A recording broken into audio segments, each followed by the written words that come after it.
Welcome to heart work. ये class electronics, electrical और instrumental students के लिए चल रही है।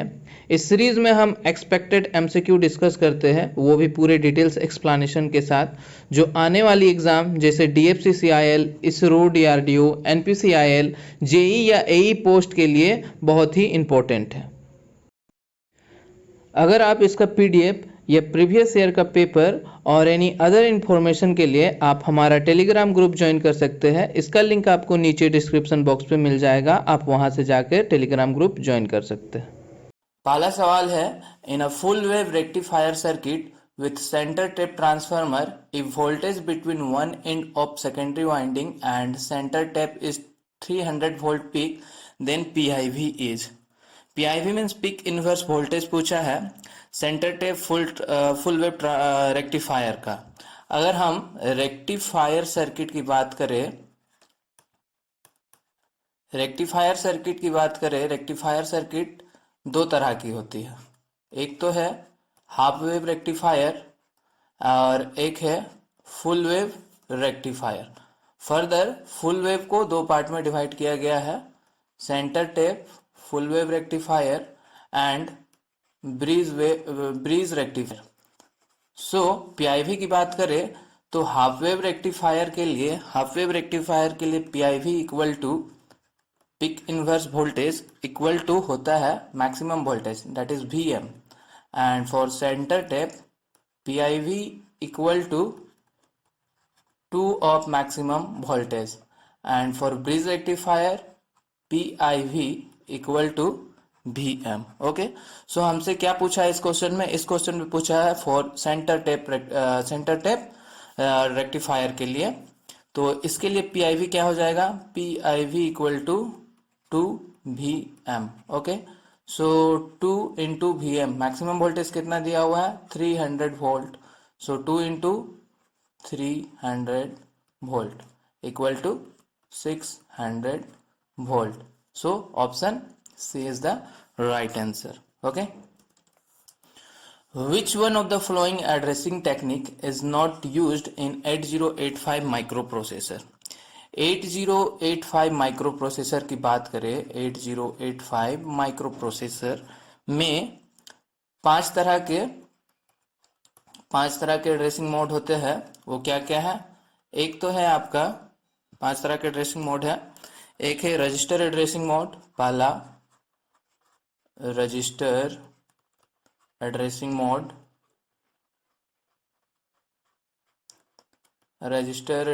मोड, देन दूसरा है immediate addressing mode, immediate addressing mode. तीसरा देखे तो थर्ड है direct addressing mode,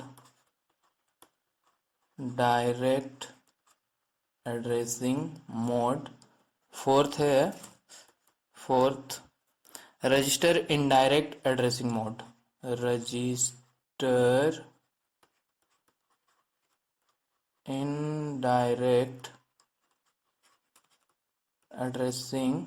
addressing mode. Okay, and the fifth one is implicit addressing mode, implicit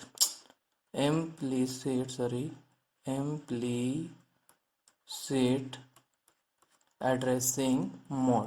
सो 8085 में पांच तरह के एड्रेसिंग मोड होते हैं, और ये जो ऑप्शन डी है रिलेटिव एड्रेसिंग मोड, ये होता है आपका 8086 माइक्रोप्रोसेसर में।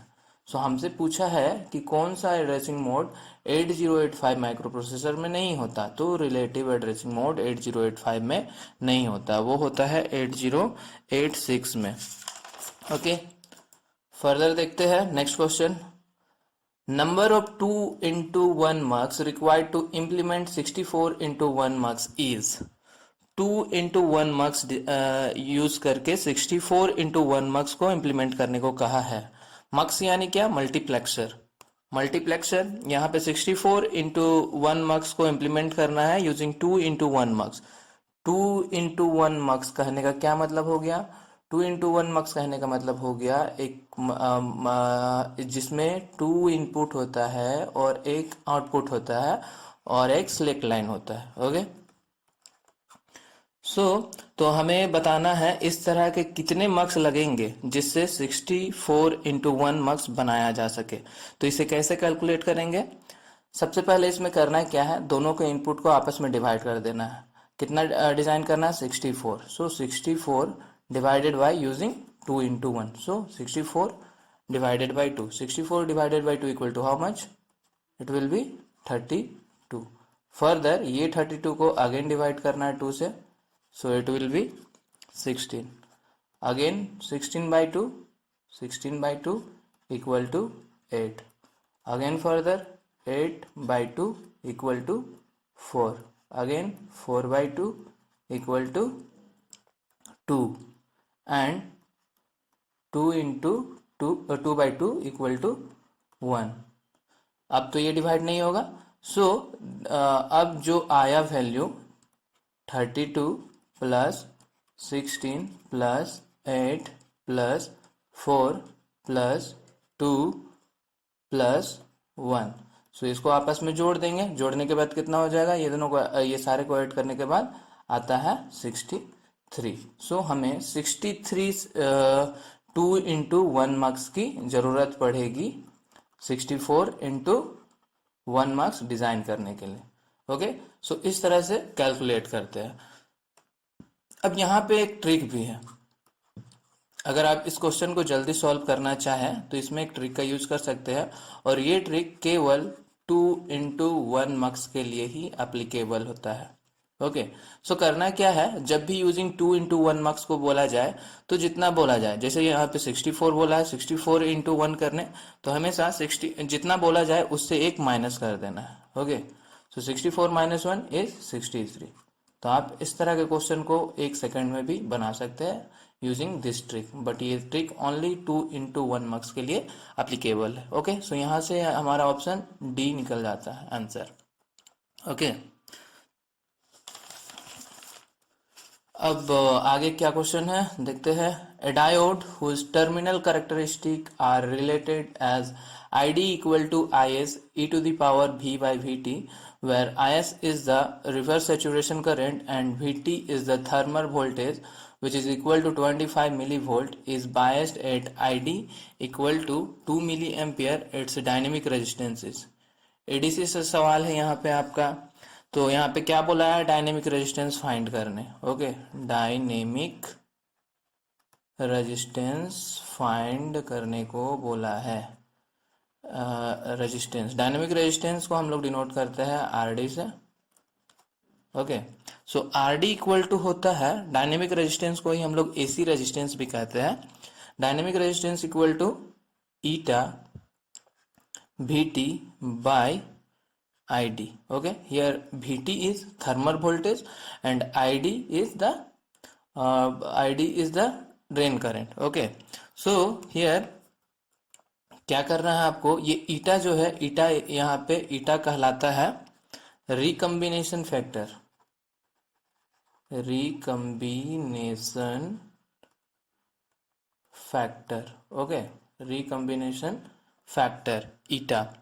ईटा जो है वो सिलिकॉन के लिए होता है, eta for silicon, silicon material के लिए ईटा का वैल्यू होता है 2, और ईटा फॉर जर्मेनियम, जर्मेनियम के लिए कहा जाए तो वो होता है 1। ओके, अगर क्वेश्चन में कुछ भी नहीं दिया हुआ रहे, मतलब वो मेंशन ना करे कि ये सिलिकॉन मटेरियल है या फिर जर्मेनियम मटेरियल है, तो हमेशा आपको ईटा का वैल्यू, हमेशा ईटा का वैल्यू 1 लेना है। अगर क्वेश्चन में मेंशन किया हुआ है तो ये दोनों में से कुछ भी, ये दोनों में से लेना है, और नहीं मेंशन किया हुआ है तो हमेशा ईटा का वैल्यू 1 लेना है। तो इसको यहाँ पे पुट कर देते हैं। ईटा का वैल्यू क्या हो गया?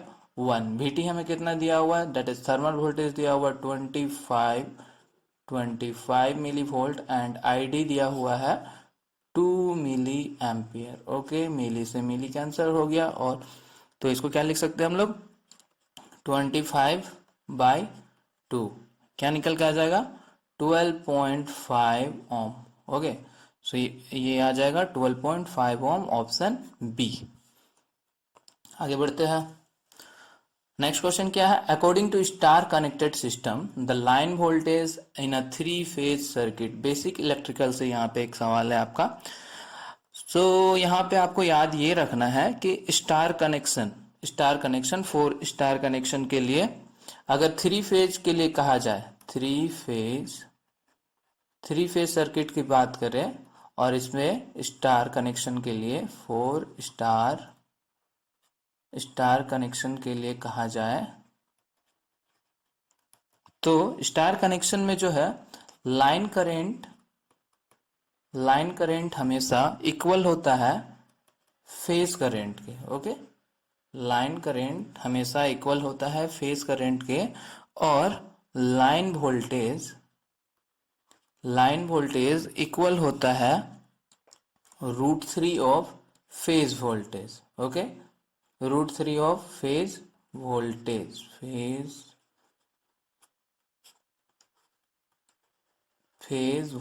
ओके, सो √3 का वैल्यू क्या होता है? √3 का वैल्यू होता है 1.732 फेज वोल्टेज। ओके, ये हो गया आपका किसका? स्टार कनेक्शन का। और अगर डेल्टा का पूछा जाए, फॉर डेल्टा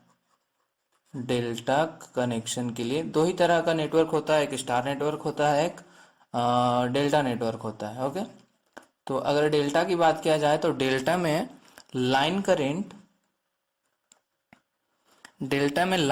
जो है, लाइन करंट वो इक्वल होता है √3 ऑफ फेज करंट, उल्टा होता है इसमें, और वोल्टेज लाइन वोल्टेज जो है वो इक्वल होता है फेज वोल्टेज के। ओके, सो यहाँ पे हमें क्वेश्चन पे क्या पूछा है? क्वेश्चन पे हमें पूछा है स्टार कनेक्शन के बारे में, 3 फेज सर्किट के लिए। तो स्टार कनेक्शन के लिए 3 फेज सर्किट के लिए वोल्टेज पूछा है। तो वोल्टेज क्या होता है स्टार कनेक्शन में? वोल्टेज होता है आपका, लाइन वोल्टेज जो है वो इक्वल होता है √3 of phase voltage. √3 of phase voltage कहने का मतलब क्या है? 1.732 times of phase voltage. That is option A यहाँ पे करेक्ट हो जाएगा। ओके, बढ़ते हैं आगे। नेक्स्ट क्वेश्चन है, an operational amplifier operational amplifier means opamp की आइडल प्रॉपर्टी की बात करें तो ऑपैम्प की कुछ प्रॉपर्टीज होती है। वो क्या होती है? इसमें पहला तो इनपुट इम्पीडेंस जो होता है, इनपुट इम्पीडेंस इन्फिनिटी होता है, दैट इज ऑलवेज हाई होता है। और आउटपुट इम्पीडेंस की बात करें तो वो लो होती है, 0 होती है। ओपन लूप गेन की बात करें, इसमें ओपन लूप गेन ये इन्फिनिटी होता है। CMRR एक होता है, CMRR कहने का मतलब क्या हुआ? कॉमन मोड रिजेक्शन रेशियो, ये भी इन्फिनिटी होती है। और बैंडविड्थ की बात करें ऑपएम्प में तो बैंडविड्थ भी इन्फिनिटी होती है। ये कुछ प्रॉपर्टीज है, इसे आपको ध्यान में रखना है, किसी से भी कुछ भी सवाल बन सकता है। तो यहाँ पे हमसे क्या, यहाँ पे ऑप्शन में क्या क्या दिया हुआ है? वेरी लार्ज इनपुट रेजिस्टेंस के बारे में कहा गया। रेजिस्टेंस मीन्स हमें इनपुट और आउटपुट देखना है। तो ऑपएम्प में क्या है? इनपुट जो है हमेशा हाई होता है, लार्ज होता है, और आउटपुट इम्पिडेंस या रेजिस्टेंस जो है वो लो होता है, स्मॉल होता है या 0 होता है। तो इन ऑप्शंस में से कौन सा ऑप्शन है? इनपुट इम्पिडेंस की बात करें, इनपुट इम्पिडेंस इनपुट इम्पिडेंस जो है वो लार्ज है, इनपुट रेजिस्टेंस यहाँ पे लार्ज है, और आउटपुट रेजिस्टेंस यहाँ पे स्मॉल है। सो ऑप्शन सी यहाँ पे हमारा सही हो जाता है। बढ़ते हैं आगे। A semiconductor is uniformly doped with Na acceptor and Nd donors. Okay, let the free electron and hole concentration be N and P respectively. Assume that semiconductor is at thermal equilibrium and that 100% ionization has taken place. Then which of the following is true? Okay, so यहाँ पर फिर से सवाल है आपका ADC subject से। तो question में क्या दिया हुआ है? Na मीन्स एक्सेप्टर और Nd means donor. Free electron concentration is N दिया हुआ है एंड होल कंसंट्रेशन P है। और क्या कहा गया है? Semiconductor is at thermal equilibrium, that means temperature में कोई वेरिएशन नहीं किया गया है। सो ऑलवेज रिमेंबर, कोई भी सेमीकंडक्टर चाहे वो एन टाइप हो या पी टाइप हो, सेमीकंडक्टर हमेशा न्यूट्रल होता है। ओके, तो एक प्रिंसिपल है जिसे हम कहते हैं चार्ज न्यूट्रिलिटी। ओके, एक प्रिंसिपल है जिसे हम कहते हैं चार्ज न्यूट्रिलिटी। इसका कहने का क्या मतलब हो गया, total positive charge equal to total negative charge. Okay, charge neutrality का कहने का मतलब होता है total positive charge equal to total negative charge. किसी भी सेमीकंडक्टर में जितना पॉजिटिव चार्ज होता है उतना ही नेगेटिव चार्ज होता है। तो donor concentration that is Nd charge donate करता है। ओके, सो चार्ज डोनेट करता है, दैट मीन्स ये Nd जो है वो कहलाता है पॉजिटिव चार्ज। ओके, और Na क्या करता है, एक्सेप्टर है। Na एक्सेप्टर है, वो चार्ज एक्सेप्ट करता है और इसे हम कहते हैं, ये एक्सेप्ट करता है, डेट इज ये नेगेटिव चार्ज। ओके, Nd यहाँ पे पॉजिटिव चार्ज है और Na यहाँ पे नेगेटिव चार्ज है। इसी तरह इलेक्ट्रॉन में किस तरह का चार्ज होता है, इलेक्ट्रॉन में नेगेटिव चार्ज होता है और होल्स, नंबर ऑफ होल्स यानी कि पी में क्या होता है, पॉजिटिव चार्ज होता है, वो इलेक्ट्रॉन को अट्रैक्ट करता है। ओके, सो क्या है हमारा, total positive charge equal to total negative charge. तो पॉजिटिव चार्ज कौन सा हो गया, Nd प्लस, और कौन सा पॉजिटिव चार्ज है, P, इक्वल टू क्या हो जाएगा, नेगेटिव चार्ज हमारा Na हो गया और माइनस प्लस N हो गया। Okay, so total positive charge equal to total negative charge. So option में देखें तो ये ऑप्शन डी से मैच करता है। ओके, सो यहाँ पे हमारा आंसर निकल के आ जाएगा ऑप्शन डी। ऑलराइट, आगे एक क्वेश्चन और है, वो क्या है, ये भी एडीसी से ही सवाल है, सेमीकंडक्टर से। In uniformly doped abrupt P N junction the doping level of the p side is 10 times the doping level of the n side. The ratio of Wp by Wn of the duplication layer width in the p and n region respectively is. Okay, ठीक है, तो doping level of P side means, क्या, P side means acceptor Na. Okay, and the doping level of n side means Nd. Alright, so यहाँ पे question में क्या बोला है, क्वेश्चन में कह रहा है doping level of the P side is 10 times the doping level of N side. कहने का मतलब क्या है, Na जो है वो इक्वल है 10 टाइम्स ऑफ Nd के। ओके, सो एक रिलेशन होता है विद का, relation of width in P and N region, वो क्या होता है, वो होता है Wp into Na equal to Wn into Nd। Okay, यहाँ पे Wp क्या है, Wp है width in P region and Wn कहलाता है width in N region. Okay, so यहाँ से हम इसे लिख सकते हैं Wp by Wn equal to Nd बाई Na, ऐसे लिख सकते हैं।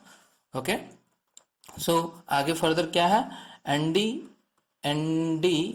हमें दिया हुआ है, Na कितना दिया हुआ है, Na लिखा हुआ है 10 टाइम्स ऑफ Nd। ओके, ये क्वेश्चन में दिया हुआ है, सो यहाँ से Nd गेट कैंसल, सो इसका वैल्यू, इसको क्या लिख सकते हैं, 1/10 दैट इज 0.1। ओके, 0.1, सो यहाँ पर हमारा ऑप्शन आ जाएगा ऑप्शन ए इक्वल टू 0.1।